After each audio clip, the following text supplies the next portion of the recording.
So good afternoon. I would like to thank all of you. This is my first time being here, so it's been quite an honor to watch this privilege play out. And I just wanted to bring a different angle, and I appreciate Representative Hudson. I think you brought this up earlier. My wife and I, we have two sons, and our youngest has special needs. We adopted him from Ukraine at the age of 4.5, and we brought him home. He was diagnosed with cerebral palsy, nystagmus, which is kind of a muscular eye issue. He was anemic just because of the malnourishment in the orphanage. He has come a long way, and our Arkansas public schools have done a great job for him.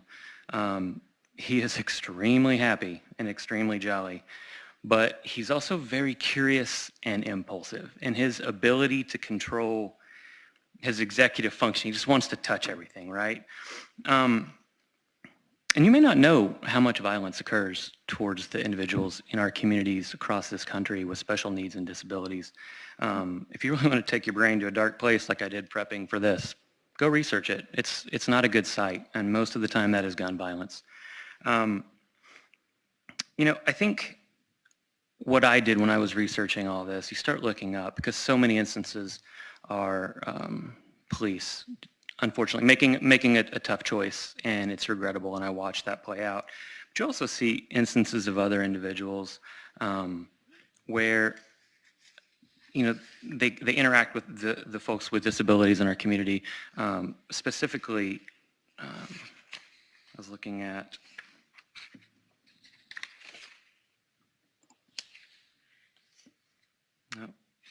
Daniel Adkins Jr. He was a 29-year-old man with the capacity of a 13-year-old, and he was walking his dog.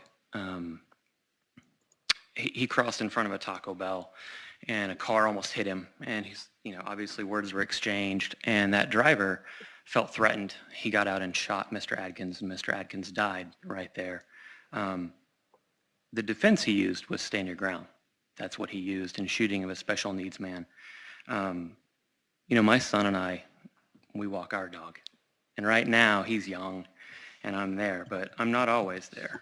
And so I think I just really wanted to talk about a couple of instances as raising a child with special needs. You know the look. When you have a special needs child, you know when people look. You know when your child's not acting in ways that are expected in social situations.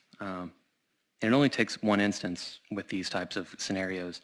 I can specifically remember we were at the pool in the locker room, and Roman was walking around twisting the locks. Like many of you have kids, there's a good chance they might have twisted the locks in a locker room. And there was a man in there changing, and he got very angry, and he said, "That's my lock. It's not yours."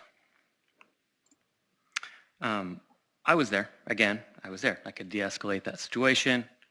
Apologize. I'm sorry, sir, he just doesn't understand. I just want you to think about that. Here's a man that eventually my son he'll be my size, he'll be a grown man, and SB 24 would allow that man to shoot my son. And yeah, in a court of law, and we can debate on that stuff, in the courts on what people believe. And if he believed that my son was a threat, he could use SB 24, but I would lose my son. And I think we get so focused on the judicial process and the legal wording of these. I think all the stats have been stated. I don't need to bring those back out, but on these very rare instances. So I'm just asking you to vote no for SB 24. Thank you.